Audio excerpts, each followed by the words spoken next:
Alright guys, today I'm going to be unboxing every small box expansion for Mythic Battles Pantheon. Let's get right into it.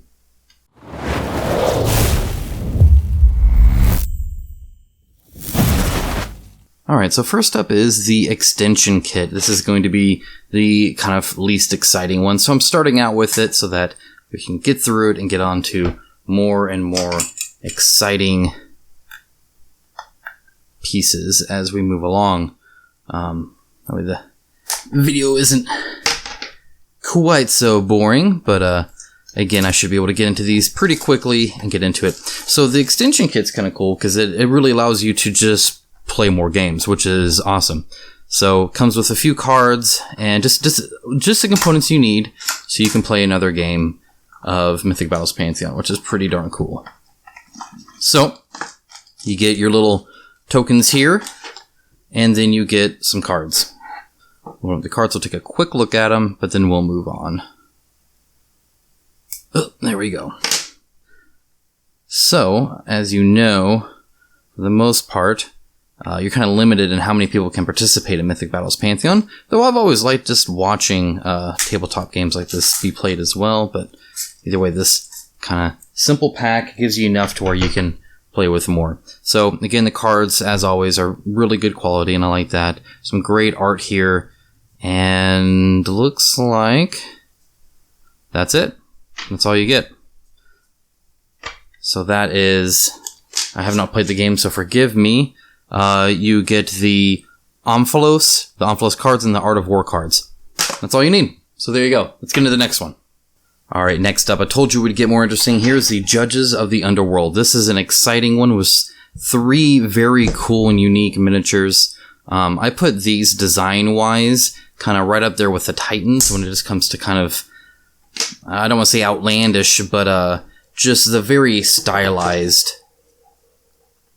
My razor was rolling away from me. Very stylized miniatures, right? Because this is kind of very mythic part of the Mythic Battles, I suppose you could say. Let's open these up and take a look at them. Again, as always, I will put a kind of a round table view of these afterwards, so I'm going to look at this live just so I can give my commentary on the miniatures themselves, but then afterwards you'll be able to see them in really good quality. So right here, this is a very nice kind of thick plastic that'll protect this, or the card stock. I'm not going to punch them out, but these are just kind of the trays. And it looks like in this one, they pre-punched out the where the stack clips go, which is kind of interesting. The main ones aren't like that. So that's those. Then in here, you get the stack clips. Again, I don't recall if the 1.5 will come with stack clips in these sorts of packs, the small packs or not. I don't believe so, but it's because they're able to like be reused. That's got a nice clip here. This is a good tray. This is solid plastic, so I do like that. Take that out, and you can start looking at the cards here. So notice these are a little bent, but I also don't know how long they've been sitting in a warehouse either. I'll have to see if they become unbent. Either way, awesome art. I love the lighting. That's cool on all of those guys. Very neat. Really like that. Clip it back in. See if it will. Maybe. There we go. Gotta really want it. That's cool. Alright, and let's take a look at these. Oh man, these guys are in there, huh? This guy popped out okay. Very cool. Lots of detail. Good hard plastic, so it's keeping that detail. You can really see kind of his like rope here, or I think that's actually a chain with a hook on it. You can really see kind of the chain links here. Awesome sword with like ingrained detail there. Just very cool. Love the big shield. Cool mini there. This guy. So I like the design of this guy. I'm going to have to pop him out this way, I think. There we are. However, painting in there is going to be very hard. So I'm going to try and paint this guy at some point for you guys, and you guys can see how I'm going to paint him. However, if you have some tips and tricks on how to paint this guy, let me know. Let me actually zoom in a little bit here. just so you can really see what I'm looking at. Alright, so right in here is going to be very hard to paint. I don't know if I should remove these and then glue them back on. That seems very tedious. So if you have a hint or a trick on how to do this, let me know in the comments below. I'd very much appreciate it. But I think a lot of people might benefit from seeing that enacted too. Alright. Wow, that is tight in there. Get back in there. Now this guy. Again, this is very thick plastic, so very impressed with that. Again, with just the cool sculpts. So not only is the design just neat and cool, and his shield kind of goes with that guy's shield, which is nice. That looks smaller. He's like stepping on this rock, so you get this kind of dynamic pose that you're able to get by them adding that. I very much appreciate. He's got the same chain thing too. So very uniform design between all three, which I do appreciate. Again, amazing level of detail here. Even the stuff like within his skin. Very cool. Very exciting. All right. So let's get into the round table of that one, and we'll move on to the next one.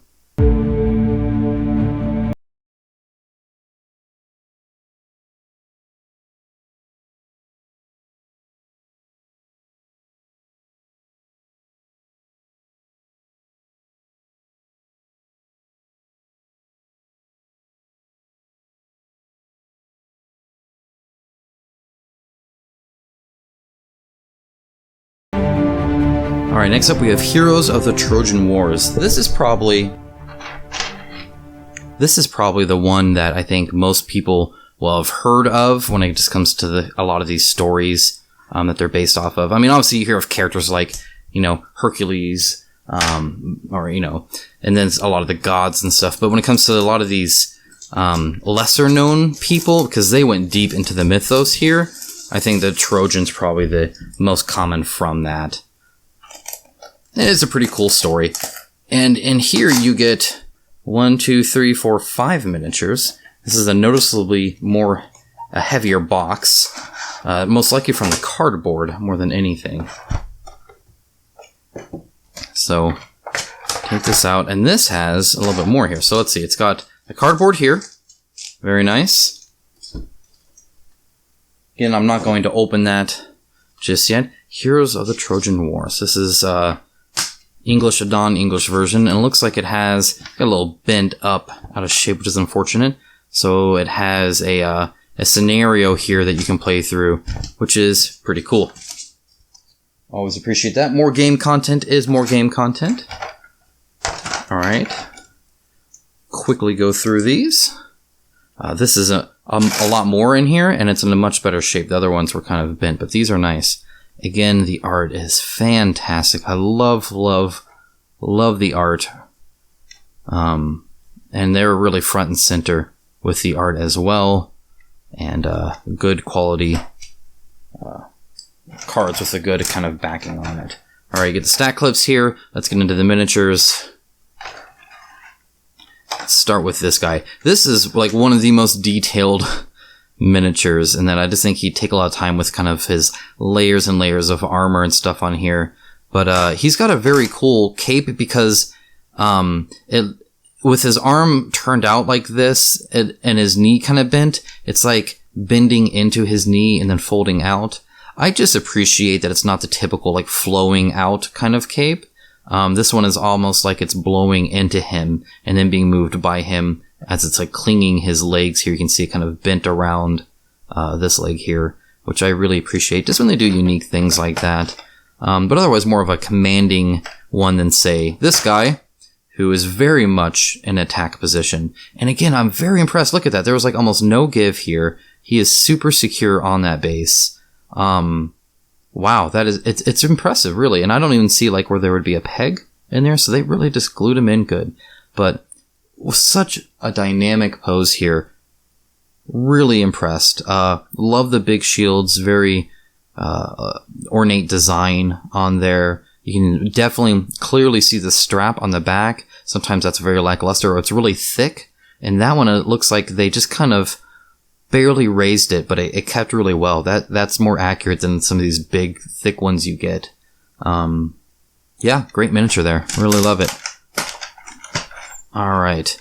There's not enough archers in games, I feel, and so this one's kind of cool. What I like about this miniature is he just let off an arrow. First of all, the arrows are in the right place instead of on the back. Typically that was not the case. It would have been lower here. You could grab them a lot easier than behind your back and you're gonna like hit yourself in the head with it or something like that. So that's a little bit more historically accurate, which is nice. And I do appreciate the pose of just shooting an arrow. I've seen Eternal War is kind of the only other one I've seen recently that did it, and they actually had the arrow like passing through it, which is also a cool idea. I like both. Both are fine. I just there are so many different positions you can do with an arrow, so I appreciate when they do something a bit unique here. Here is the kind of main lady in the story, and I do see a little bit of a bent sword here. Again, that hot water will fix that. This is pretty hard plastic though, so they definitely tried to prevent this. It just so happened to do it. What I like about her, besides her kind of hair swirl, which I think is just cool, and the kind of two poses here is they have swords that, you know, where the whole two axes are two swords lower. But if you get her slightly bent like this with her legs like that, it's much more of a pose that's more unique, I guess. A better take on that. A lot of times you'll see like barbarians with two axes that are just holding it out. And this makes it a bit more unique. Also, she'd be really easy to paint because she's pretty much hair, skin, and then gold armor, and you're pretty much done. All right, next up we have kind of the tank guy. And again, I love when miniatures obviously have a skeletal structure. In other words, people who sculpted these knew how people work, how humans work. So he's kind of like bent over with his knees bent a little bit, which is always cool. A different shield than a lot of the other ones you're seeing here. And this kind of huge hammer. He's holding it really close, and I don't know how accurate that is, but either way, very cool miniature there as well. All around, really liked this set. That's a cool one. Let's get into kind of the final view of them so you can see them up close, and we'll get to the next box.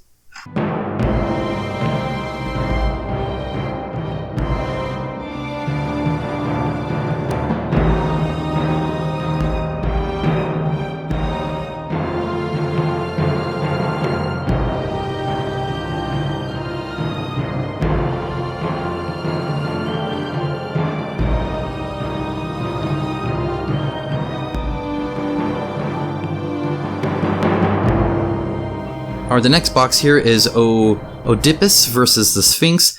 I apologize if I ever don't pronounce the names right. I can only do me, and I butcher the English language, so any fancy names are going to be lost upon me. But as any long-time viewers of me know, that's just me, and that's what you're going to get. I also struggle with unboxing sometimes, but let's get into this. This is an interesting one because it's just two miniatures, but I believe she is quite large. So let's take a look. I believe this also comes with a scenario, which, again, the more game content, the better.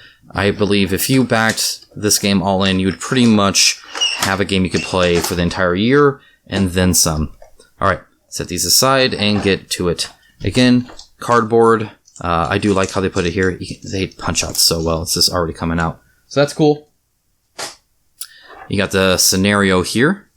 This one has a bit more oomph to it. It looks like there's a scenario 1 and scenario 2 and scenario 3. So 3 scenarios with her and him, which is actually kind of cool. And they couldn't even afford a whole art thing. They really had to pack this full of words and stuff to really tell you what it is you're doing here. So, get into here. Again, take a quick look at the cards, because they're easy to do. Okay, again, a little bit of a bent here. I'll see if I can't straighten that. However, the cards with the full art, obviously awesome and great. Love that. I almost imagine just putting it in upside down might work. Let's take a look at him first. Ugh. Alright, wow, that is... Okay, so that's impressive. So look how long and skinny this is, and there's just a little bit of bent right here, which I'll be able to straighten with some hot water, just slightly. I could almost get away without doing that. Really impressed with that. I love his long cape that's like flowing down. It's got this really ornate pattern here. What I like about that is it's just slightly raised, just enough to help me as a painter without it looking silly. Sometimes I'll raise it like really high, and then it just looks kind of goofy, because that wouldn't be raised normally. Amazing detail in the armor. Painting behind here is going to suck a lot. I'm not quite sure how I plan on doing that. I might even cut off his hand here. I'm not quite sure. I'll play around with that. This is gonna be a more advanced miniature to paint for sure. All right, moving on to her. She is a little bit larger. Very cool, big base, which is interesting. I love that again. They included some terrain here. I don't know if this terrain is to scale or not. I'll have to check that out later. But either way, I do like it when they put a little bit of terrain there. And these wings are, you can feel, I wish you could feel this right now. You can feel the texture like very well. It is completely textured wings. Wow, that is impressive. Otherwise, she's kind of got that, half one body, half another. Very cool hair as well, with kind of the twirled hair in the front is kind of neat. Overall, very happy with this. I'm trying to see, because it looks like there's a seam here, a little gap here. But you might be able to keep that instead of filling it with green stuff. It depends on how you paint her, I suppose. Either way, pretty cool there. Go into the final view, go into the next box.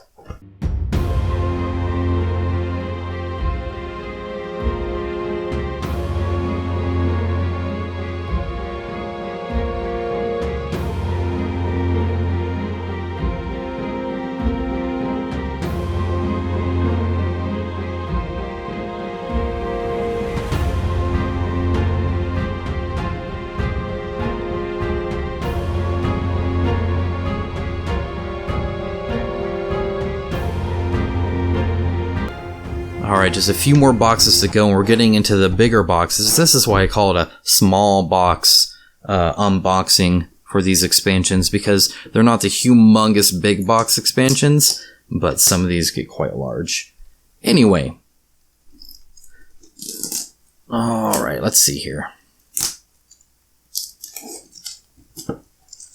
This Manticore was like a must for me. This is like the coolest, one of the coolest miniatures I've ever seen. So props to the sculptor who did this, because he did a great job. This is cool. Get him out. Again, more game content. Always appreciative of that. Let me get this out. So we have the kind of cardboard box here, or the cardboard pieces, and the scenario for the Manticore. So again, just one scenario, but there's a lot to it, so it's kind of heavy when it comes to the content here. Very cool. And look at that mini. That is cool. Alright, let's get into the cards super quick.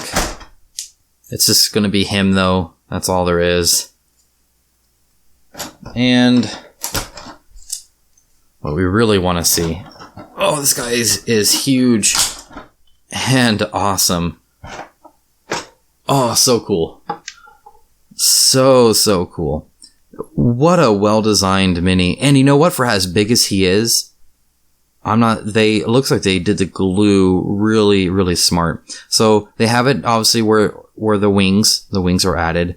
But you can see his hair kind of folds up here to try and hide that. And I think it hides it quite well. They're glued in nice and hard. So that's good. There's a piece right here where his tail meets by the looks of it. Or his tail was put on. But again, maybe right there. But honestly, with paint and shadow, that can probably fix. Otherwise, he's solid except for what looks like his horns. But his horns are all one piece that are then put on. So again, depending on your blending, you might be able to not even have to gap that. You could get away with it and it wouldn't be an eyesore. It's not like there's a seam like down his side where it's two halves put together or something terrible like that. The texture on here is absolutely amazing. Very, very cool. I love the venom drip that's actually part of the mini here. A lot of times you'll see that in art, but it won't be on the miniature, so that's cool. And a good pose with his arm kind of put here, and then his legs aren't symmetrical either back here. Awesome, awesome mini. Let's get this into the kind of round view where you can see it up close, see exactly what I'm talking about, and then get to the next box.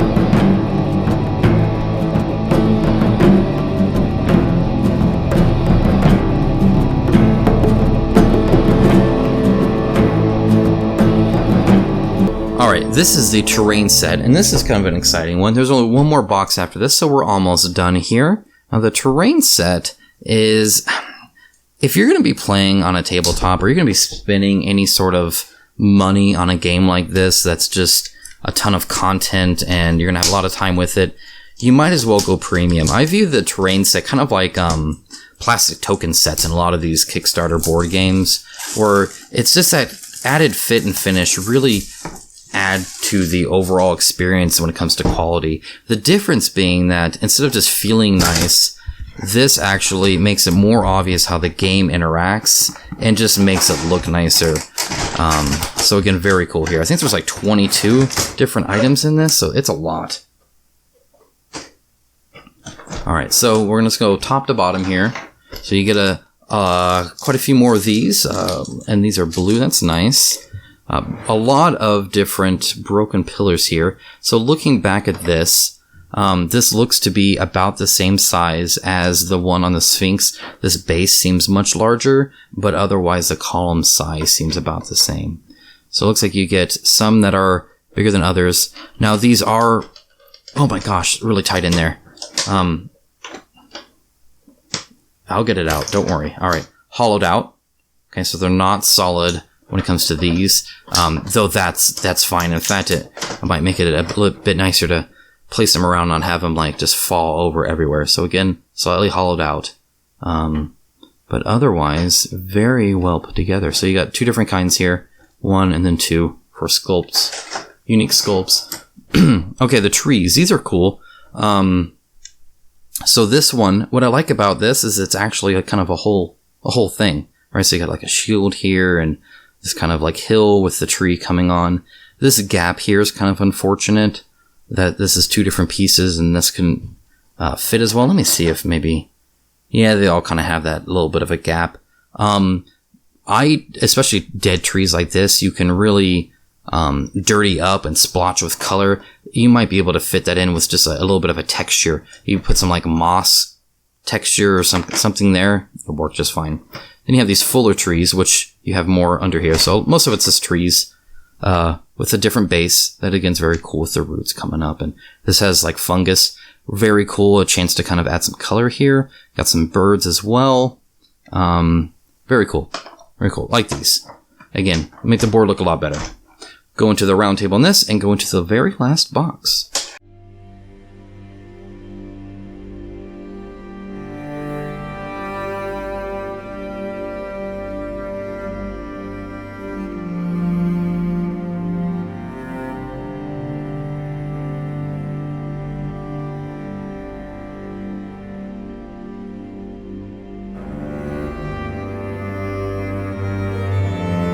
Alright, now this is the last box. It's also the biggest when it comes to the small box expansion. This is Echnas Children, Echnas Children. Correct me in the comments below. Feel free to. I don't care. They're cool minis, and I don't know how to pronounce most of these anyway, so maybe I got it right. Well, I said two different ways, so one of those is bound to be wrong, even if one of them's right. Alright, so this is just 3 large monsters, which is kind of cool because I think it's always neat to have kind of these large monsters. There's so many like giant gods and giant titans and whatnot, but it's kind of cool to get these monsters big too. You kind of saw it in the Manticore, and so this kind of makes 4 giant monsters that you can add on to it, which again just kind of, I think, changes it up a bit. It makes the stakes feel a little bit higher. Alright, got the cardboard. You guys know how that works. Put this here. You do get more content, game content, which is great. So we have a mini campaign here. So there's this prologue that leads into the scenario 1, scenario 2, scenario 3, and that's it. So very cool there. All right, now moving into this, we're going to have the cards here. Lots of cards. We'll go through that super quick. Get into these minis. These cards came out fantastic, which is awesome. That Chimera is so cool. I like Chimera anyway. They're neat because they're all added together, but that's just a cool Chimera. That's straight up cool. All right. There's that, plus the tokens here. I think this is really supposed to be... You can tell these kind of got jostled a little bit. All right. Let's start with the snake. Now, few things about the snake. I hate painting snakes. I hate painting round things. This looks like a nightmare. It's easy to get tide marks when you're painting stuff. Stuff like snakes typically have scales, and I'm always tempted to highlight every single little bit. And trying to paint right in here and get like your paintbrush in here or in here is just difficult. Snakes are always coiled up. That being said, this is a very cool mini. I love the deep recess for like the nose nostrils here. Very big fangs. I like that his jaw is kind of to the side. He's not like straight up. Normally they're very symmetrical. I like that they kind of did that differently. All around, yeah, a cool design. I like that he's not like coiled up. A lot of times they almost put him like a pyramid, like a warning cone kind of pyramid, a round cone. And this is definitely not that. All right, moving on from that, we got these guys. So there's this fox guy. He's just cool. I don't know exactly how he's supposed to be. Looks like his post came out, but I was just able to push that back in. So, I'll have to glue that. See, it's just a post. Though maybe I'll just debase him if he's going to be that easy and just cut off this one. Either way, the tail up on top is a very cool idea. I like that. It'd be very, very quick paint fun job, I think, on that. And then you have the Chimera. Oh, let's get him. Crazy winged Chimera here. All right. Wow. The most dynamic part of this is obviously the wings. They're going almost straight up. Good luck painting right in there. It's going to be fun. But because it's the wing, you just kind of have to blend it anyway, so that's not too bad. Very well based because he's actually well attached to this, which is then attached to the base via 2 pegs. So that's good to know. The end of his tail's disgusting. A little bit of a seam line here. I'd definitely have to gap fill that. But otherwise, very, very cool idea with kind of the head wrap here and the 2 different heads. And this almost looks like an arm, just like reaching out like that. Very cool. Definitely a dynamic miniature. Huge base. If you want to do something fancy with basing, this is the one to get.